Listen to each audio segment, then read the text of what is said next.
Assalamualaikum warahmatullahi wabarakatuh. Salam sejahtera untuk kita semua. Hai teman-teman, jumpa lagi bersama saya Putriana Tandra dalam Murotal Muhammadiyah, seorang talk show. Bagi teman-teman yang belum follow dan subscribe YouTube channel Unamin TV, yuk di follow dan di subscribe, dan jangan lupa untuk like, komen, dan share video ini. Follow juga ya seluruh akun media sosial Unamin Official, karena kita selalu update informasi dan berita terbaru dan menarik di situ. Oke teman-teman, jadi di sesi Murotal kali ini kita akan sharing dengan tema kenapa sih harus masuk Fakultas Perikanan Unamin, tentunya bersama narasumber kita yang berkompeten di bidangnya. Ini dia Bapak Ahmad Farizal SPI MSI, selaku Dekan Fakultas Perikanan Unamin. Halo, Assalamualaikum Pak, gimana kabarnya? Waalaikumsalam warahmatullahi wabarakatuh. Gimana Pak kabarnya? Alhamdulillah baik. Alhamdulillah. Nah, kita terkait Fakultas Perikanan nih, saya yakin pasti teman-teman masih banyak yang belum tahu tentang Fakultas Perikanan dan seperti apa sih terkait profil Fakultas Perikanan Unamin itu sendiri. Mungkin bisa nih dijelaskan oleh Bapak, silakan Pak. Oke, baik. Jadi Fakultas Perikanan itu sudah ada sejak tahun 2002 ketika peralihan dari kampus Setia Al-Amin ke Universitas Al-Amin Sorong, kemudian menjadi Universitas Al-Amin Muhammadiyah Sorong. Yang terakhir adalah Universitas Muhammadiyah Sorong. Di Fakultas Perikanan sendiri ada dua program studi. Yang pertama manajemen sumber daya perairan, yang kedua itu pengolahan hasil perikanan. Di manajemen sumber daya perairan sendiri itu kita belajar tentang perikanan secara umum. Jadi mulai dari konservasi, penangkapan ikan, kemudian pemanfaatan sumber daya perairan, kemudian budidaya perairan, ekowisata, kemudian untuk pengolahannya sendiri, pengolahan hasil perikanan itu berkaitan dengan yang lebih spesifik. Biasanya sih lebih spesifik seperti pengolahan ikan, kemudian pengolahan hasil-hasil laut yang bukan hanya ikan, ada udang, ada rumput laut, yang bukan hanya untuk bahan makanan, tapi kadang-kadang juga berkaitan dengan olahan yang sifatnya seperti obat, kosmetik, dan sebagainya.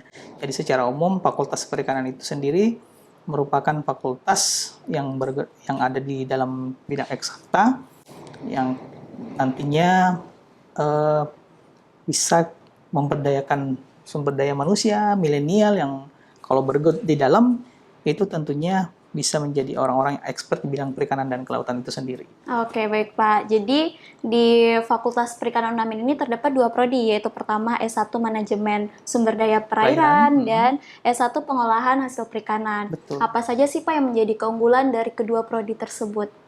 Keunggulan dari program studi manajemen sumber daya perairan itu sendiri diarahkan nanti misalnya adik-adik ketika lulus nanti capaian pembelajarannya itu menjadi seperti penyuluh perikanan, kemudian wirausahawan di bidang perikanan, kemudian bergerak di industri perikanan, dan selanjutnya itu tentang seorang pakar budidaya perikanan, kemudian ahli konservasi, bergerak di bidang lembaga swadaya masyarakat LSM-SM yang berkaitan dengan perikanan dan kelautan seperti beberapa LSM yang ada di Raja Ampat, kemudian Papua Barat, dan kemarin kita pernah kerjasama dengan WWF, salah satunya WWF Indonesia yang khusus di site Sorong ini, kami melakukan proyek sama-sama, kami mengambil data baseline di Sorong Selatan dalam perikanan udang, kemudian track base fisheries-nya itu di Teluk Bintuni. Jadi potensi kita di perikanan Papua Barat umumnya itu besar sekali nilainya. Baik dari segi nilai ekonomi, menggerakkan masyarakat dari segi sosial budaya, kemudian ada juga sasi di Malom Karta.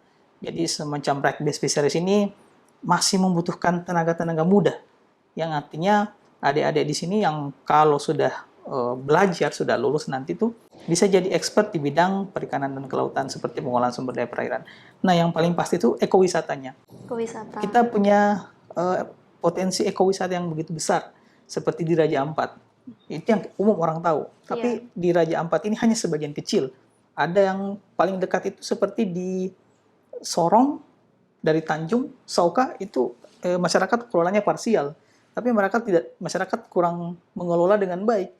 Kalau misalnya dikelola dengan betul-betul baik, itu akan menghasilkan sumber ekonomi yang memadai untuk anak-anak generasi milenial sekarang. Apalagi kami di kelas bisa praktikum sambil belajar sambil berrekreasi atau berwisata. Iya. Itu untuk manajemen sumber daya perairan. Kemudian pengolahan berbasis adat. Jadi di sini kan kita kenal EGIK di Malomkarta. Jadi salah satu partner kami, rekan kerja kami di Lokap SPL Sorong itu sedang menginisiasi untuk pembuatan kawasan konservasi laut nasional atau SAP Suaka Alam Pesisir. Jadi di situ peran masyarakat anak-anak muda milenial ini tentu banyak dibutuhkan. Iya, benar. Kenapa mereka dibutuhkan? Karena mereka yang menjadi motor prime movernya, motor penggerak utamanya. Sehingga diperlukan masih banyak sekali tenaga-tenaga muda yang nantinya kalau mereka masuk, mereka bisa berkontribusi, mereka bisa bekerja sambil berekreasi. Nah, jadi saya teringat dengan sebuah pepatah dari orang terkenal tokoh di dunia. Beliau mengatakan bahwa pekerjaan yang paling menyenangkan itu adalah hobi yang dibayar. Iya, benar. Nah, itu. Jadi sebenarnya kalau adik-adik mau masuk tertarik di bidang perikanan, kelautan, hobinya jalan, itu boleh masuk di perikanan. Mereka bisa, sekarang ini konten-konten tuh banyak yang tentang seperti salah satunya konten-konten di bidang perikanan. Banyak sekali yang bisa kita jadikan isian dari kontennya tentang bagaimana memberdayakan potensi wisata yang ada di sana, potensi sumber daya alam, mungkin misalnya hasil-hasil laut seperti lobster, mutiara, belum lagi mutiara, itu menjanjikan nilai-nilai ekonomi yang sangat besar jika dikelola dengan baik. Sementara untuk program studi pengolahan hasil perikanan ini lebih spesifik. Jadi keilmuannya itu bagaimana mengolah hasil laut bukan hanya untuk makanan, kemudian bisa juga untuk obat-obatan, kosmetik, dan lain-lain sebagainya. Apalagi sekarang ini milenial ini tertarik dengan yang namanya glowing. Jadi kita punya bahan-bahan yang bisa kita gunakan, seperti rumput laut.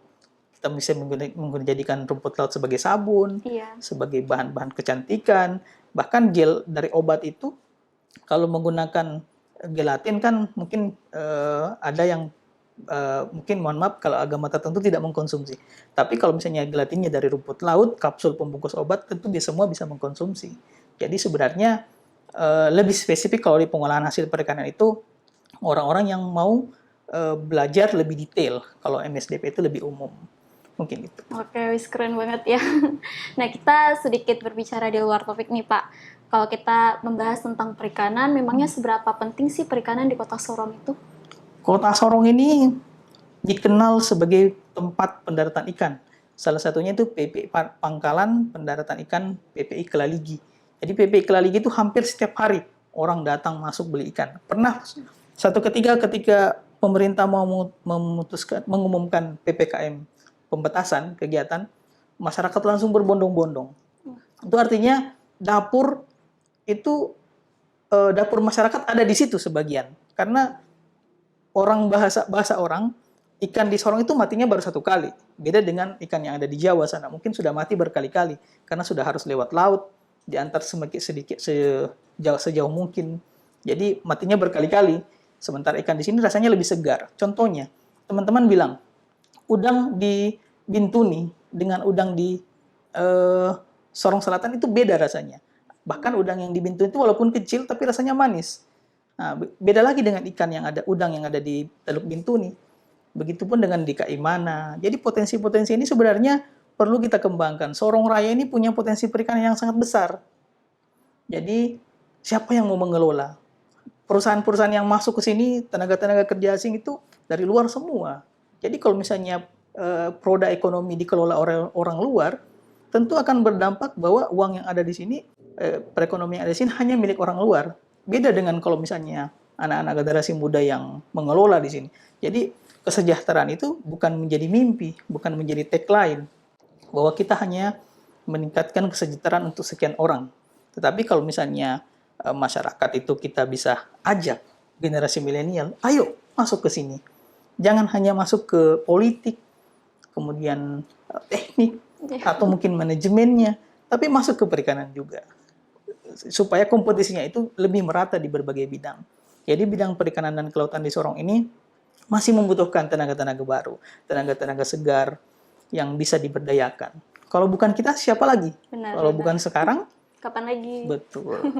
Jadi jelas ya bahwa di Kota Sorong ini kita udah kaya sama ikannya, sama Potensinya. Jadi kita cuma perlu sumber daya manusianya nih Iya. buat membantu pengelolaan perikanan yang ada di Kota Sorong. Yang Betul. tentunya nanti bisa membantu nelayan dan juga memudahkan masyarakat. Betul. Nah, dengar-dengar nih Pak, mitos atau fakta sih kalau mahasiswa Fakultas Perikanan itu harus tahu bahasa ikan? Apa karena pelajarannya terkait ikan saja? Unik juga ya pertanyaannya. Ya. Bahasa ikan, saya baru dengar kali ini.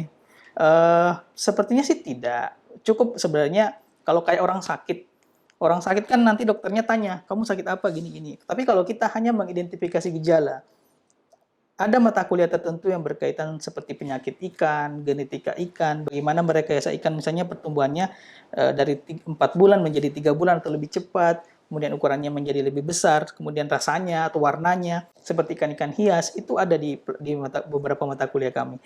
Tapi kalau untuk menguasai bahasa ikan, sepertinya itu hanya hoax ya kalau bahasa anak sekarang. Oke. Jadi itu tidak betul. Oke, Ya.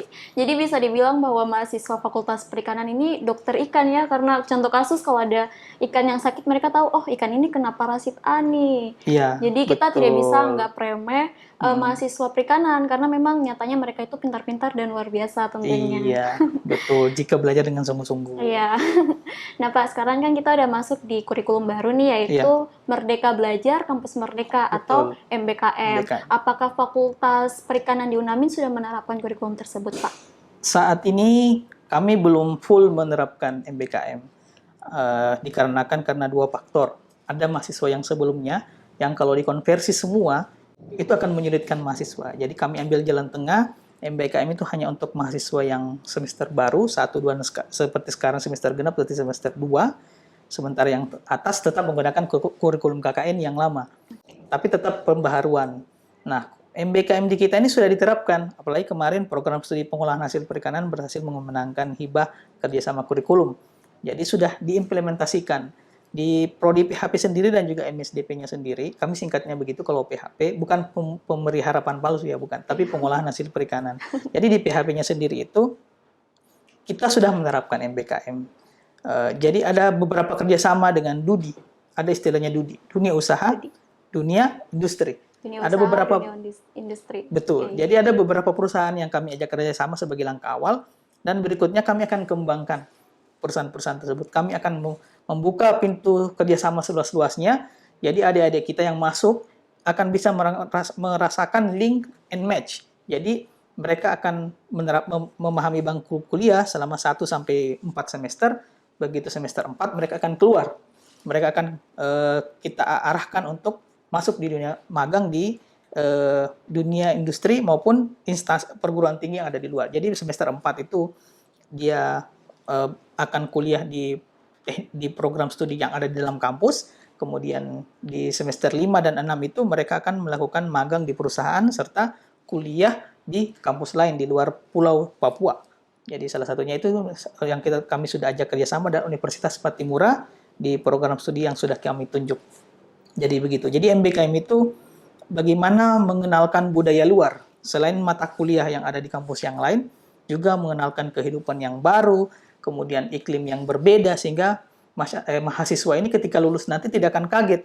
Kalau ada shock culture, mereka masuk ke tempat yang baru, tidak akan terjadi namanya shock culture. Jadi tidak perbedaan budaya, adaptasi belajar, maupun tempat kerja nanti mereka sudah bisa menyesuaikan pelan tapi pasti. Oke, jadi penerapan kurikulum baru ini tidak lain dan tidak bukan adalah untuk mempersiapkan mahasiswa yang lulusannya nanti bermutu di bidang perikanan ya Pak? Dan kelautan, betul sekali. Oke, ya. Nah, kalau kita sudah bahas panjang lebar nih Pak, pasti tidak lengkap dong kalau kita tidak bahas prospek kerjanya. Oh, iya. Jadi kenapa sih kita harus masuk Fakultas Perikanan UNAMIN dan gimana nih untuk prospek kerja nantinya? Prospek kerja di Fakultas Perikanan ketika lulus, mahasiswa yang sudah lulus, yang paling pertama itu bisa bergerak di dunia industri perikanan.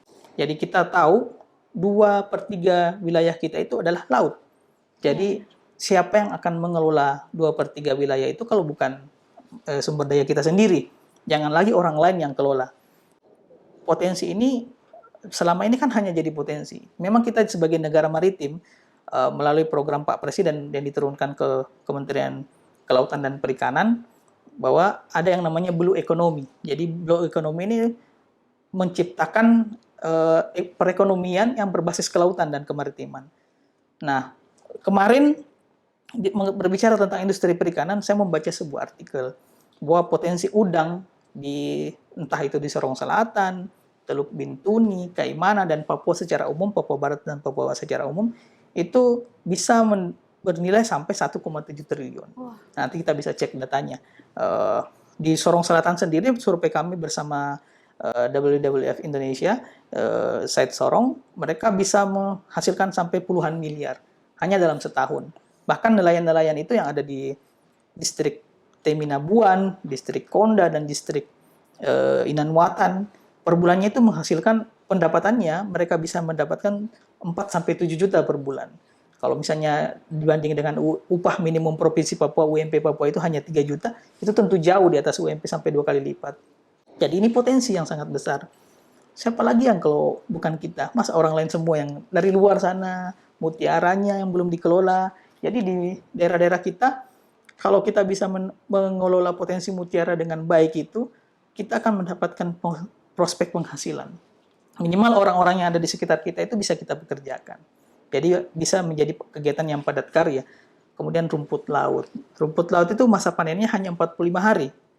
Sudah bisa menghasilkan uang. 1 kilo rumput laut itu nilainya bisa sampai 17.000 per kilo. Dalam satu bentang laut itu kalau misalnya kita punya lahan 30 are, itu sudah bisa menghasilkan sampai ton rumput laut kering. Kalau dikali 17.000 berarti berapa penghasilannya per 45 hari. Jadi sebenarnya nilai ini perlu kita realisasikan dengan cara bagaimana belajar di Fakultas Perikanan. Iya, benar. Nah, bagaimana caranya? Kita tunggu di Fakultas Perikanan. Oke, jadi yang mengatakan bahwa lulusan perikanan nih karena belajarnya ikan, perikanan pasti lulus jadi penjual ikan. Itu salah besar ya, Besti, karena nyatanya Penjual ikan yang profesional. Iya, yang profesional, bahkan punya usaha sendiri, Bisa. punya pabrik sendiri. Jadi wirausahawan, Iya. kemudian jadi orang yang bergerak di industri perikanan, Iya. bisa jadi penyuluh perikanan kalau mau jadi ASN, Oke. kemudian bisa jadi pegawai perikanan. Beberapa data kami dari alumni ada yang sudah lulus jadi PNS. Wah, hebat. Jadi kalau misalnya ada berita-berita bahwa alumni dari sini tidak bisa jadi PNS, itu mungkin boleh kita buka kembali datanya. Kita uraikan satu-satu apa masalahnya. Jadi sebenarnya potensi perikanan kita perlu kita gali sama-sama. Jadi kami menyiapkan ilmunya, dosen-dosen kami ada yang dari alumni-alumni kampus terkemuka di Indonesia, di bagian barat, tentunya mereka sudah punya ilmunya. Jadi mereka sudah tahu metodenya juga ketika mereka teori di kelas, ada prakteknya juga baik di laboratorium maupun di lapangan. Jadi kita punya laboratorium alam ini sangat besar. Banyak yang perlu kita pelajari, seperti bagian ekowisata ini misalnya, kita tidak bisa memasukkan, misalnya daya tampungnya 100 orang. Kalau setelah kita gali berdasarkan ilmu yang ada di Fakultas Perikanan, tentu tidak sebanyak itu. Artinya untuk menjaga daya dukung lingkungan, harus menggunakan ilmu. Tidak bisa serta-merta misalnya daya tampungnya 100, kita masukkan semua 100. Perlu ada studi keberlanjutannya. Ya, salah satunya di Fakultas Perikanan kita belajar itu.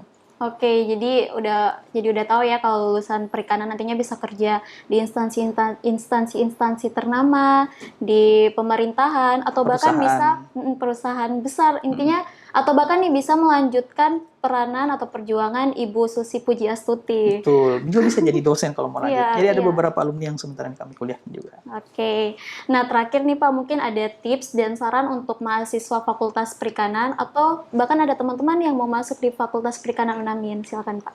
Tipsnya,